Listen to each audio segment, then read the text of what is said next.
be reading from the Cephalomonk Diaries. Today's entry: Soul or Skull Crushing. Subtitle: Which is better? Soul or skull crushing? Which is better? God, I hate that word better. It's so dumb. What is better? Pizza or pasta? Apples or oranges? Cake or pie? On the surface, yes, we all have a knee-jerk reaction to which is our favorite. But does favorite mean better? Are oranges better to put in a pie than apples? Not always. Is pizza better than pasta before a big race? Not necessarily. Is pie always appropriate for birthday parties? No. The real answer, like everything, is that it depends on what the fuck we mean by better. So, once we get through with that debate and settle on something reasonable and usable, let us consider the main topic, which is what is better, or what ought we strive to live closer towards. Living is an environment which is soul-crushing or skull-crushing. Which one do we want to live in? Think of New York in the 1970s versus New York today. Think of Las Vegas in the 1960s versus Las Vegas today. Think of the internet in the early 2000s versus the internet today. There is an overwhelming sense that the older eras were considered more dangerous in some way. New York, 1970s. A stabby stab here, a stabby stab there. Here a stab, there a stab, everywhere a stab, stab. Las Vegas, 1960s. Made eyes at one of the hotel owner's ladies.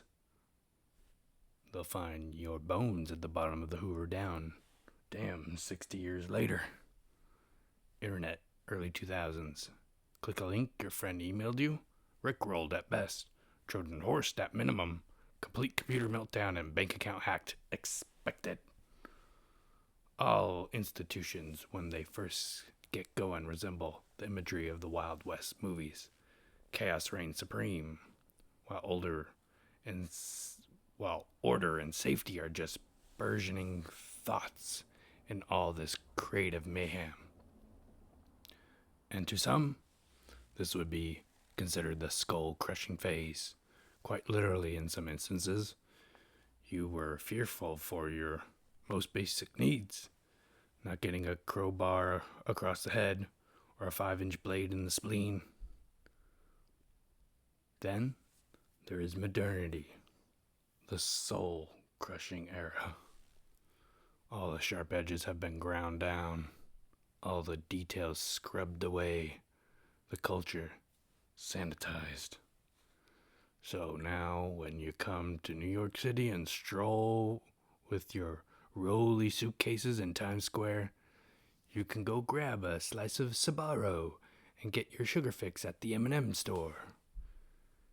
In the skull-crushing days, you could stop in to the Cotton Club, Boomers, Half Note, Lenox Lounge, Onyx Slugs, or the Tin Palace.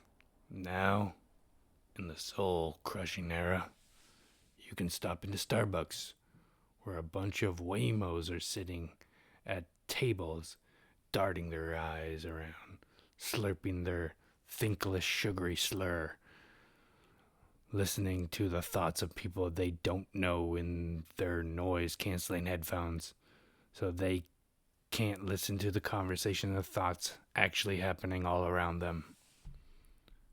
I do value not getting stabbed quite a bit, but I can't stand mindless nothingness in our people's attitudes and cultural cuisine. So what is better? Soul crushing or skull crushing? Like better? It probably depends. You want to see the image for this? You want to see the Easter egg? You want to see when this was initially published? Click the link down. Where do you think it is? Do you think it's down there? Does that make sense? No, it doesn't. You